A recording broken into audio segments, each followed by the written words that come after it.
Hello, this is Talking Europe. My guest today has an important role in promoting social policies in the European Union at a time when much of the political oxygen has been sucked out by competitiveness and defence. Roxana Minzatu is Executive Vice President of the European Commission, and she's in charge of social rights and skills, quality jobs and preparedness. Roxana Minzatu is a Romanian Social Democrat, a former Minister for European Funds in the Romanian government, and also a former MEP. And in fact, she's joining me today at the European Parliament in Strasbourg. Welcome to the programme, Commissioner. A pleasure to be here. Thank you. Let's start with your anti-poverty strategy that you recently presented.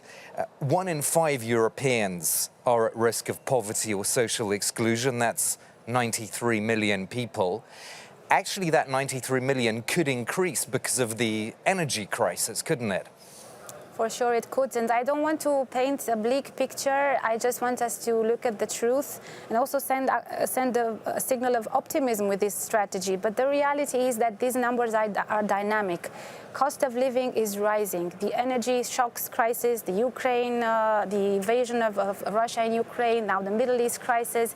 There are a number of shocks that could modify these numbers. And then this strategy sets the framework and sets the path forward and sets a kind of a shield, I would say, that could be activated and should be activated so that no matter what type of vulnerability, we are together in Europe ready to act, to support, to prevent whenever possible, but also to support efficiently people that are in situations of exclusion, of poverty. People have said that the limitation that you have is that action on poverty is going to be a competence of member states, so it's going to be up to them how they activate measures.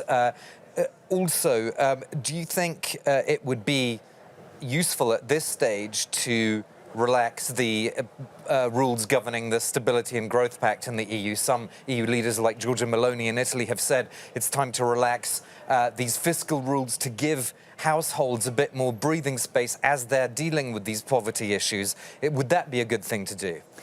First of all, we have the European semester. I know it's a technical thing, but we already have a tool at European level which acts in a way that it doesn't infringe on the competencies of member states, but we assess their budgetary, fiscal, economic and social policies, and then we do recommendations, and these recommendations are linked also with the funds that we give to member states. So this is a good tool, and I will stay for the moment inside this important tool. Why? Because there we each year see the fiscal and space and the budgetary trajectory a member state takes, but also if there are social costs that lead to social divergence, that lead to an increase in poverty or any types of social exclusion risks. This is a good tool. Obviously, member states' prime ministers will propose, and they have this role as co-legislators, different types of measures, and as leaders of the EU, different types of measures, targeted measures. And I want to say this also because I meet prime ministers, I meet ministers of finance, not just ministers of labor and education. They're not easy conversations. Of course, many times the temptation is to say, but we need to invest more in security, we need to invest more in economic, technology. But I always, of course, bring into discussion the essential role of people, of the quality of their jobs. And turning to people, you've pointed out that 1 in 3 teenagers in the EU are failing in basic maths, and 1 in 4 are failing in science. So this obviously has a direct link to competitiveness and the EU's position in the world. But why is that? I mean, that's pretty shocking, isn't it? 1 in 3 for maths, for example. Europe is a continent of knowledge, of great innovation, of humanity's greatest progress. Our universities, our education is one of the greatest European legacies. It's our DNA. But indeed, even before the pandemic, because these trends of deteriorating results have been visible before the pandemic, but after 22, a bit more increase in the results of our teenagers, especially in these subjects, and we are in a global competition, including talent and people's training matters. So they've got worse, you're saying, the basically? pandemic does seem, I cannot establish here a causality, but looking at the statistics, the pandemic was the turning point where numbers started to deteriorate a bit more.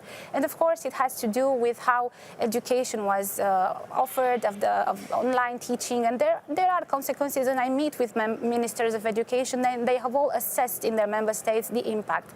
But then, of course, we see numerous other transformations, including the impact of artificial intelligence, of technology, of social networks. We see an ever-changing landscape. So, importantly, we launched the Union of Skills, which is a new strategic European approach. We work together with member states so that we improve basic skills, math, reading, digital and AI literacy, critical thinking, but also focus on STEM-related education, so science, technology, engineering. But the Union of Skills also faces the familiar problems of fragmentation of labour markets and qualifications being different and so on. So there's still a lot to sort of complete on that side. That's why we called it Union of Skills, so that we emphasize the need to create more trust between the training and education systems of member states. We will, for example, in September propose our skills portability initiative. It will be part of a bigger package, but this skills portability initiative, which will make use of everything we can, legislation, digital tools, AI tools, is meant to create much more equivalence and trust and space for conversation between, how we understand qualifications, degrees, diplomas between member states, so that people can travel freely with their knowledge, with their education. I want to ask you about the Quality Jobs Act, which is obviously something that is in progress at the moment. It hasn't actually come into effect, but you faced some skepticism from trade unions on this whole idea. They say, or some of them are saying, that it seems to favour corporate interests and perhaps that it's a bit vague in terms of concrete deliverables. So do you expect a lot of opposition even from trade unions as these negotiations go forward? First of all, it is important that a Europe that is very focused on competitiveness also tells us clearly quality jobs are a key ingredient of being more competitive and stronger economically. Second, yes, this proposal for Quality Jobs Act is now in consultation. So both trade unions and employers give us their input. Some want less or more, trade unions want more legislation, more binding rules. Employers want more guidance. But what I think is important is what do we want to obtain with this potential law for quality jobs. And it's about three main things. One, the working and labor relations in a job where the algorithm is the manager. We have algorithmic management present in all types of industries, so no longer a human is the one that manages a team. It's an algorithm, and so we need to see what adaptations should be in place so that social rights, workers' rights, the quality of the job of a person is preserved. Second, we look at high-risk, precarious sectors where, because we have not just an employer, but a chain of employers, subcontracting chains, many times the workers that are employed by the last company in this chain do not receive the right salary, they don't have their social contributions paid, they cannot be sick, or if they are not insured, so they are working in very precarious conditions, and we want to address this. And then we also look at health and safety in the workplace. Traditional, elements have been addressed by European legislation. How should the workplace be so that a person is healthy and goes home okay? But also we want to address climate-related hazards because, of course, there are sectors where people are outside exposed to this extreme climate events or psychosocial risk.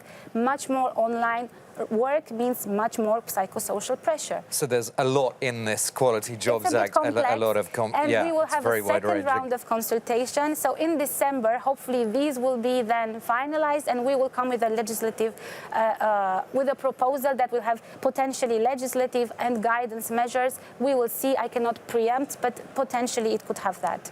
I have to ask you one question of a slightly more political nature about developments in Southeastern Europe. There's now a new prime minister in Bulgaria who some see as being a little bit too understanding of the Kremlin point of view, let's say. And of course, the pro-EU government in Romania, your home country, was brought down by a no-confidence vote. Is there some sort of Eurosceptic shift happening in these two countries, do you think?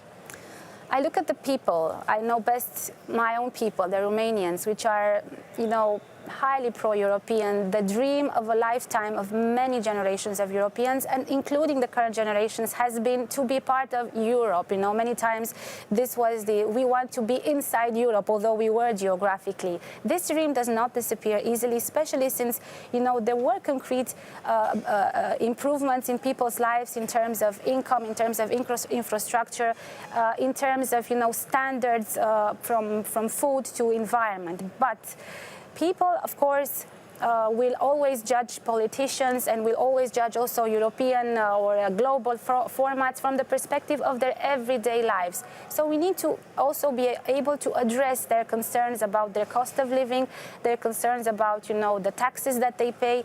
The reactions are very concretely anchored into that. Beyond that, I will never question the pro-European pathway of Romania. And of course, we're looking also at other countries in Southeastern Europe. And my confidence is that the eastern flank, as we call it, is really a strong region.